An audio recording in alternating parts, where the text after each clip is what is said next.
Frid och shalom vänner, välkommen till morgonen den 14/11. Jag ska vara mycket kort, jag ska låta den här videon få tala för sig själv med de fasansfulla hemligheterna som har avslöjats under sjukhusen här, vad Hamas håller på med. Sedan kommer ett klipp då med John Hallers uppdatering då, som innehåller ganska intressanta saker. Jag kommer att kommentera de här klippen. Det här uppdateringen är väldigt viktig att ni tar del av och sprider. För vi förstår när vi ser detta hända nu, och som rapporterna kommer att innebära, att de som väntar på att vi ska gå tillbaka till det normala kan ju glömma det. Utan här ser vi då hur skriften varnar oss för, ja, det här kommer att leda till ett globalt jihad, vad jag kan förstå då. Det kommer ni snart att förstå också när ni tar del av klippets innebörd här. Gode Gud, vi ber om beskydd. Och det enda beskyddet vi kan få, det är ju att vända om och hålla oss till Jesus, hålla oss nära Jesus den här tiden. Vi kommer aldrig att gå ner tillbaka till det normala, det kommer ni snart att förstå. Så här kommer klippet. I Jesu namn, Gud välsigna er alla. Amen. Neutralized 21 Hamas terrorists that were hiding in the basement of the Rantisi hospital in the Gaza Strip. After neutralizing the terrorists and scanning the rooms of the hospitals, the IDF uncovered a Hamas command station in the basement. I'm here in Gaza City. We are here next to a house of a terrorist. This is one of the senior terrorists who is the head of the operational naval operations that led the raids into Israel. His house is right next to a school. His house is 200 yards from the hospital of Rantisi. Next to his house, there is a tunnel. The tunnel is built with electricity and it goes down directly to the tunnel. This is a covered tunnel. It's part of the same floor and it slides down here. So it's a covered tunnel so nobody can find it. The tunnel is let down more than 20 meters down. This is Rantisi Hospital. And this is the place where I showed you the tunnel. I want you to see. This is the back side of the hospital. We are now in the area of the basement of the hospital. I want to show you a room where we found all the gear, the operational gear of Hamas. Hamas is using hospitals, like we showed the evidence in Shifa Hospital. In other hospitals, we are now seeing it in live in Rantisi Hospital. An operation still conducting right now. Look at what Hamas is holding inside the hospital. I want you to understand, this kind of gear is a gear for a major fight. These are explosives. These are vests with explosives. Yeah, it's a body vest for terrorists to explode on forces. Among hospitals, among patients, we have hand grenades, Kalashnikovs, and then we have the RPGs. People shooting RPGs from hospitals. The world has to understand who is Israel fighting against. And in this basement, we found a motorcycle. They were all used in the massacre of the 7th of October. They even have bullets in this motorcycle. So they came back from the massacre on the 7th of October into Rantisi Hospital with hostages on a motorcycle. We find the chair, a woman, clothes, and a rope. A rope next to the legs. And look above this, look above it.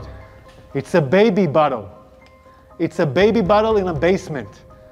Above a World Health Organization sign. Again, we're in the same basement, and here we see diapers. We can see this area is a closed area from the rest of the hospital. We can see the ventilation air that was done improvisedly to this area. And we can see infrastructures that was built in here, toilets, shower, a small kitchen, will provide the terrorists their needs. Also conduct a hideout, A hideout where terrorists take hostages and hide out. And I will show you now the evidence. You're now entering into the room where we suspect the hostages were being held. I want you to look at this room. People are putting curtains with nothing above, just wall. No reason to put here a curtain unless you want to film hostages and deliver movies. And now we'll show you more evidence. In this room, there is a list. Says, we are in an operation. The operation against Israel started in the 7th of October. This is a Guardian list where every terrorist writes his name and every terrorist has his own shift guarding the people that were here. The mission of the IDF is to eradicate Hamas and to rescue our hostages. We need your help in sharing the truth. Please share the footage from this video with your friends, with your family men, with people you work with, so that the entire world will know the truth. Vi ser 3 stormakter just nu komma samman, och det är uppfyllnaden av Hesekiel 38-39 tror jag. Iran, Ryssland och Kina är väldiga motståndare till Israel. 1964 skapades alltså den palestinska befrielseorganisationen som man då kallar för PLO, och dess ledare var ju Yasir Arafat. Och man har ju hela tiden nu förstått mycket vad som ligger bakom manipulationer i media och överallt mot Israel. Det ligger de här Kina och Ryssland väldigt mycket bakom. Sprida sin desinformation. Något som också framgår av John Hallers redovisning här, det är ju det att när Hamas anföll 7 oktober så vill man ha ett evigt krigstillstånd. Ja, det låter konstigt, men vi ska höra Haller tala om det här just nu. Here from the Wall Street Journal, China and Russia tap into outrage over the Gaza deaths. I'm going to play you a video from RT later about how they're propagandizing this against Israel and in favor of Gaza and the Arabs. And remember, it was 1964 that the KGB came up with the term the Palestinian Liberation Organization to give this mantle to Yasser Arafat, because that was a way to keep the West at bay. They didn't want the West to get too much power and influence in the Middle East, so they created this. Here's a series of articles in the New York Times about what's going on in Gaza. And again, I don't see, I subscribe to the New York Times, I subscribe to the Washington Post. I say that because I want to know what the enemy's doing and saying, and what they pretend to be thinking. I don't know that they think that much. It's a lot of feelings-based. But they do present some facts, and they actually do a good job sometimes. But look, this is behind Hamas's bloody gambit to create a permanent state of war. This was a front-page article in the New York Times. You can see it up here in the right-hand corner, Hamas's goal for October 7th. This is from Thursday, to create a permanent state of war. And they interviewed some of the leaders of Hamas in Gaza, and they said, we want to create this permanent state of war. Now you see all these images. Då har vi ju det här problemet nu när man har omringat Gaza och är på väg till det här sjukhuset där man tror att det finns ett stort högkvarter under. Ni vet ju att Israel och judarna, de är ju inte så dumma i huvudet, utan man har ju lösningar på det här också, vilket man redan har sagt. Vi tittar på Haller hur han beskriver de här tunnlarna. Article in the New York Times, the tunnels of Gaza, they went through and they analyzed what these tunnels are really like. And they just took one example. So they did one. Here's a picture. And this is trying to remember if this is might be a mosque or an office building. And so this New York Times talked about it. And so here's an example of a tunnel. This tunnel, in this case, goes down 65 feet to where it joins up with other tunnels. There are some of these shafts that go down 250, 300 feet, the tunnels. They call it the Gaza Metro. And so they'll have an entrance hidden up there. They've uncovered these entrances. Now, my understanding is right now they're not going down into the tunnels because they can project military power on the ground above and close off the tunnel entrances. They can destroy the places where they store oxygen and that type of thing to keep an airflow in the tunnels so they can breathe down there. But if they go down in those tunnels, it's one-on-one warfare. That's not a good situation to be in. I know there have been a number of Israeli soldiers killed, but my guess is that when they report 10,000 civilians killed, this is just nonsense. It's not 10,000 civilians. We know that 1,500 were killed in Israel in the couple days after October 7th. 1,500 terrorists that were doing this. So you have to factor that number in. So there's certainly over 400 IDF have been killed, but about 300 of them were killed initially. So this shows a little bit about how these things are organized. They're about 6'5", 6 feet 5 inches tall, reinforced concrete. They have lighting. They move their weapons through there. They have command posts throughout there. And then there will be certain places where they have, for example, they might have this tunnel. They have storage. They have tracks to move things on. This is mainly in the areas around Rafah where they smuggle things in from Egypt, which it doesn't appear that Egypt stops it. Every now and then they clean it up, just like Israel would go in and clean it up, what they called mowing the lawn in Gaza. They dig these by hand, and they've been doing it for years, and they're committed.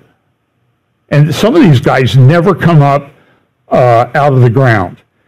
And these spam calls, even on Sunday morning. So but what they'll do is they'll put these tunnel entrances, and then they'll put like a little trap door in the tunnel down to another thing, and it'll be very well disguised. So when they go in there to get somebody, that's why they're reluctant to do it. The person will go through one of these tunnel entrances, and then they'll be difficult to find. So remember, this is a massive underground network. This is the blue areas where they've done most of the destruction. And then here's what they call the Gaza Metro tunnels. They have more tunnels in length of miles than the New York City subway system does. That'll give you some idea as to how many of these things they have. Ja, ni vänner, hur kom de här Hamas in i Israel den 7 oktober? Det råder ju en massa delade frågor om, och frågan är om vi kommer få reda på sanningen någon gång.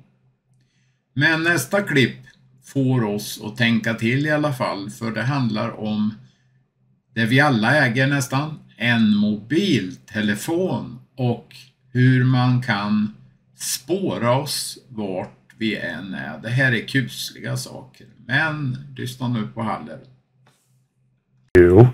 On Rumble about how they got cell phone data, and they were able to determine where people were going, how these bases in the south were staffed. They were probably way understaffed. They killed a lot of them initially. I saw a video that someone sent me. It was a soldier in a base or a facility, and they were coming and shooting people. And I think the comment was made, at least they said in Hebrew, the soldier is saying, how do they know where we are? How do they know where we are? They had all of the cell phone data. It's out there. All of your cell phone data. It's out there. And they sell it. So they were able to determine where the safe rooms were, because they tracked, okay, we shot rockets. This is how people moved. This is where they went. This is a Shabbat. How many people are going in and out of these bases in Israel? How are people moving through the doorways of homes in the kibbutz. Is the door open or locked? And they would be able to determine that when people came into a particular door, they never paused to unlock it. So they said that's an unlocked door. And they had maps for all of this. They had maps where the safe rooms were. And they do this because they fire rockets. And so all these times they fire rockets, they're getting data as to where people move and where do they go. I don't know what the rule is. They said, where was the IDF? Why didn't they come? Why didn't they put up helicopters? And that's what a lot of people are saying, a legitimate question. But the other question I have is, what's the rule when rockets are flying? And when the area is under a rocket alert, do they put up their expensive helicopters? I don't know. I do not know the answer to that question. But I think it's a legitimate question. So I'm going to try to do interviews with some IDF people this week, retired IDF people, to kind of get some of these answers. There's sort of a baseline understanding here, because I don't know. I'm not a military guy. Visste ni att man dödade 800-900 kristna i Sudan? Visste ni att Putin använder fortfarande Wagnergruppen och de har nått framgång och står bakom många militäroperationer i hela Afrika? Mellanafrika ser ni ett band rätt över där det har varit militärkupper. Wagnergruppen har samtidigt då upprättat ett fredsförbund med Libyen, och det är ju ytterst profetiskt, för de ska ju också vara med i sekel 38 tillsammans med de länderna som vi tidigare nämnde, Iran, Kina och Ryssland. Allting bara lappas ihop till Bibelns ändetid. Vi får inte höra någonting i våra nyheter. Hade det varit en bomb som hade exploderat någonstans i Gaza så hade det varit full fart. Men nu sker det i något fattigt land där det inte har någon ekonomisk betydelse eller vinning, så därför hör man ingenting här. Och framförallt här i Sverige, för att lov att säga, är det väldigt dåligt med nyheter. There were reports this week that Wagner was helping set up bases, and they actually entered into some kind of peace agreement with leadership in Libya, which is kind of an interesting part of Bible prophecy. Also, within North Africa, within these Islamic areas, do you know that there was a horrific terrorist attack, I believe, on Christians in one of these countries, and 800 or 900 people were killed. At least this is what I'm hearing. Do you hear about this on the media? No. But, you know, if a bomb falls in the wrong place in Gaza, it's all over the place. Ja, vänner, profetiorna blir ju mer och mer förståeliga när vi får reda på att massor av muslimer är med i ryska armén. Det ska vi komma ihåg, och det kommer ju Haller här och berätta i klippet också. Lyssna nu får ni se. Afraid. The recent event in Dagestan. I don't know if you saw about this. Dagestan is an Islamic part of Russia. Russia has a very large Islamic population. There are reports, have been for years, that the Russian army, by some date in the future, I think that date gets closer and closer, but maybe it's changed because they called up a lot of people because of the Ukraine war, that it could be 40 or 50% Islamic, the Russian military.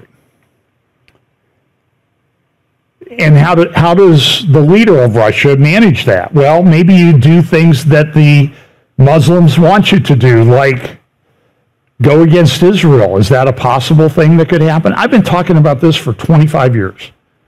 It's been apparent. And so in Dagestan, what they did was the rumor was there was a plane that came in from Tel Aviv, and they had a mob storm the airport, break through the security, get out to the plane, and they were demanding to see passports of people on the plane.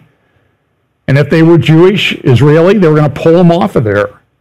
Now, the authorities there were able to contain it, but understand this is happening all over.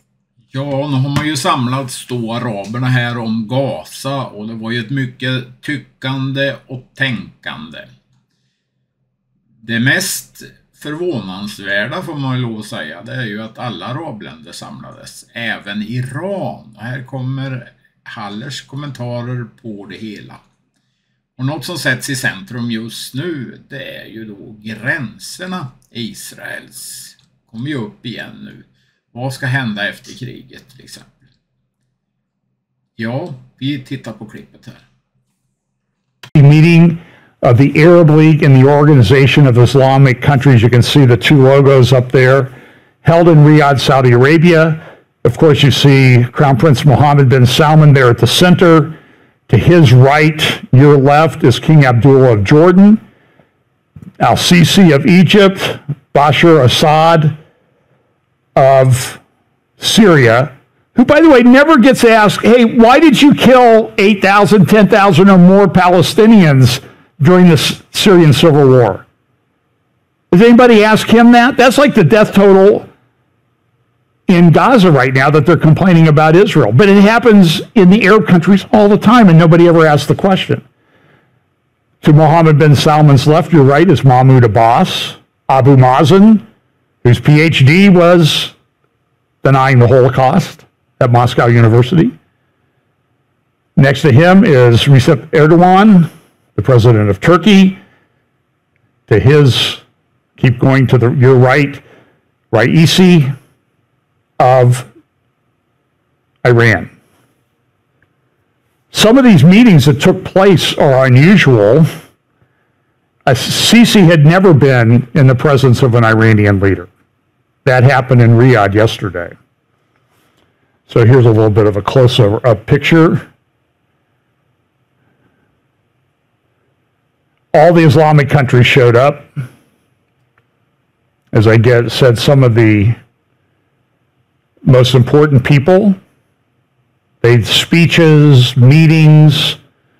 This is the Islamic countries, I believe. You see over here the head of Dubai. When I talked about last week, he had bad divorce from his sixth wife. As I said, the principle you learn there is the sixth wife is always the one that will get you. Here is Crown Prince Mohammed bin Salman chairing the meeting. Here's Salman and Raisi. This is the Iranian leader came to Saudi Arabia. In the Tehran Times, they said there's 10 urgent solutions: putting an end to the massacre, reopening the Rafah border crossing, exit of the Israeli military, cutting political and economic ties with Israel, recognizing Israeli military as a terrorist organization.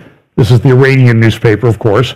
Establishing an international court, forming a fund to rebuild Gaza, sending humanitarian aid to Gaza, naming Al-Ahi Hospital bombing as a day of genocide, arming Gazans if Israel's relentless crimes persist.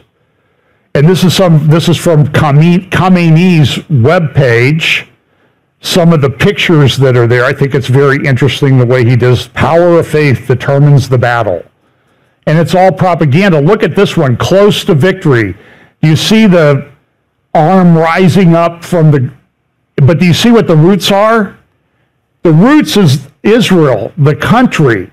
You see how the map, see how this, all of Israel is Arab, Muslim controlled. This is the way they do their propaganda in Hamas's own logo and in their charter. I could cite you in the charter, they say Israel should not exist. Not, well, you know, they can have a few neighborhoods around Jerusalem and Tel Aviv. No. From the river to the sea, Palestine will be free. That is calling for the annihilation of Israel. Plain and simple. Rashida Tlaib, the congresswoman from up around Detroit, she says, oh no, that's just an aspirational feeling. Baloney. How stupid do you think we are? She was censured by Congress, but it's a meaningless act. But you see in their logo, what do you see? Do you see any Israel there, or is it all Israel, or is it all Palestine from the river to the sea?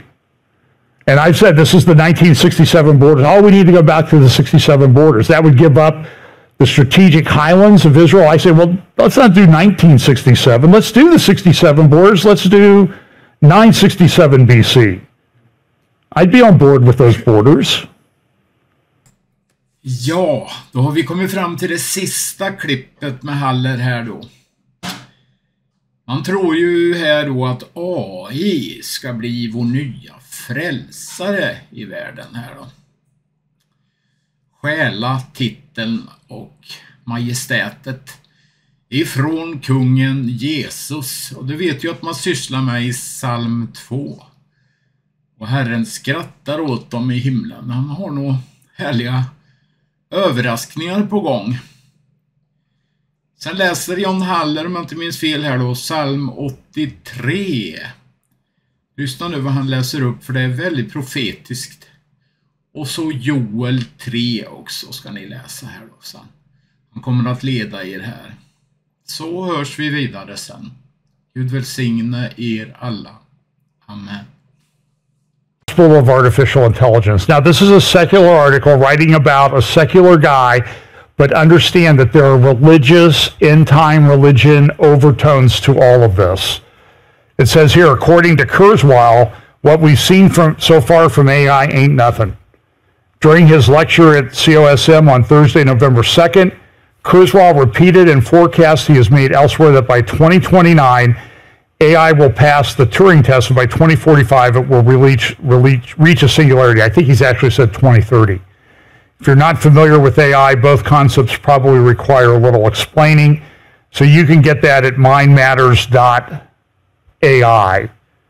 And just look for the Ray Kurzweil article. But this article is somewhat critical of this. This calls it the cult of AI. There's actually a website called cultoftheai.com. Prophesies that our salvation will be digital and frames the great religious narrative of humanity this way. In the beginning, God created the heaven and the earth, and earth created life, and life created machine, and machine became God. These self-described AI cultists openly admit they will see AI as a replacement for the traditional God. Also, as a preview for things that are coming up, I want you to be aware of this, that there is this. I'm going to turn the sound down on this. AI for Good Global Summit. There's a couple things coming up in the next year. They've got the COP28 in Dubai this month. Then they have this thing called AI for Good. This was a conference a few months ago, and it's all tied into the UN, just like this. And they talk about the Sustainable Development Goals that come from the UN, and it's all about climate change and AI and that sort of thing. And you can see when they do this, when they use their graphics, they're using all of this stuff. There's your Sustainable Development Goals.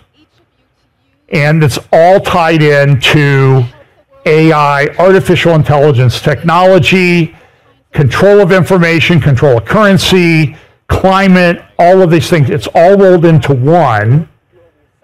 And so they have this UN summit to discuss AI for Good. I talked a little bit about this. And there's a whole YouTube channel called AI for Good if you want to look at it. It's kind of interesting. And we have this climate. Here's one of the big climate proponents in the world, King Charles III of... By the way, do you know what that is? She's putting the finishing touches on a cake made to look like the king. It's edible. Here's a little bit more detail from the Times of London article about it. Somebody said, well, I have an ear. Oh, wait, no, I can't eat that much. Now, that's creepy, right? Yeah. You know, you would say, you're just making this stuff up. No, this was part of, this is from The Guardian, and this is from the Times of London. So here what I'll do, I'll black that screen out. Listen, just let me, so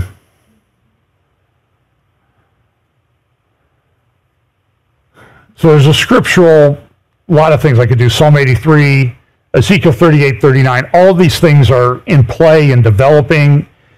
Psalm 83 talks about a conspiracy, and I think that's the biggest takeaway from Psalm 83, that these countries get together with Israel. And I'll do a whole thing on this at some point. I do plan on doing that. But Joel chapter 3, I want you to listen to a little bit. I'm going to read about 10 verses. And I could read Zechariah 12 and 14 too, but listen to this. For behold, Joel chapter 3, in those days and at that time, when I bring back the captives of Judah and Jerusalem, I will also gather all nations. Okay, so all has a very technical Hebrew meaning. It means all. No, really, it does. I will gather all nations and bring them down to the valley of Jehoshaphat, and I will enter into judgment with them there on account of my people, my heritage Israel, whom they have scattered among the nations. They have also divided up my land.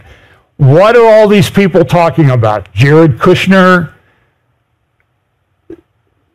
proposals, dividing up the land.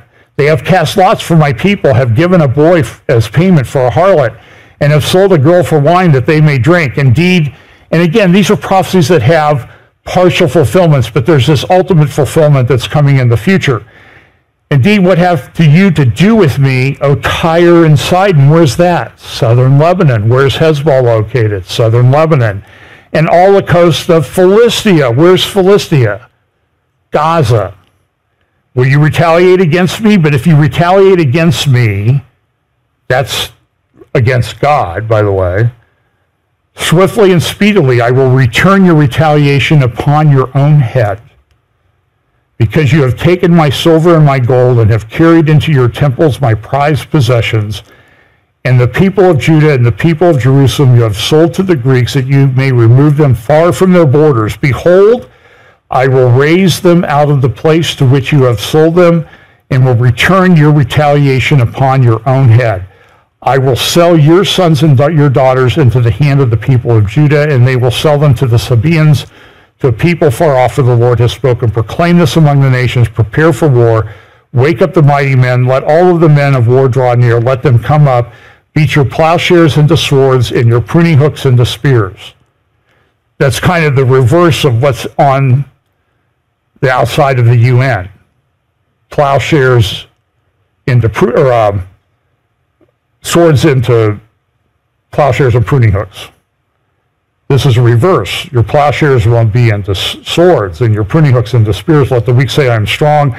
Assemble and come, all you nations, and gather all around, because you're mighty ones to go down there, O Lord. Let all the nations be weakened and come up to the valley of Jehoshaphat, for there I will sit to judge all the surrounding nations. This is a really rich, rich prophetic passage. So listen, understand that the things talked about in the prophets are all over the news today. And they're going to be on the news for the rest of our lives, I think. I don't think this gets walked back at this time. So look, put on the whole armor of God, stand firm in the faith, and act like men. Ja, precis innan vi skulle lägga upp det här klippet, morgonnyheterna idag, så la Amir upp ett klipp som ni bara måste se. Här under sjukhusen finns alltså vapen som skulle kunna spränga både sjukhus och hela det här kvarteret i luften. Var vänliga och titta och sprid denna sanning vad ni än gör.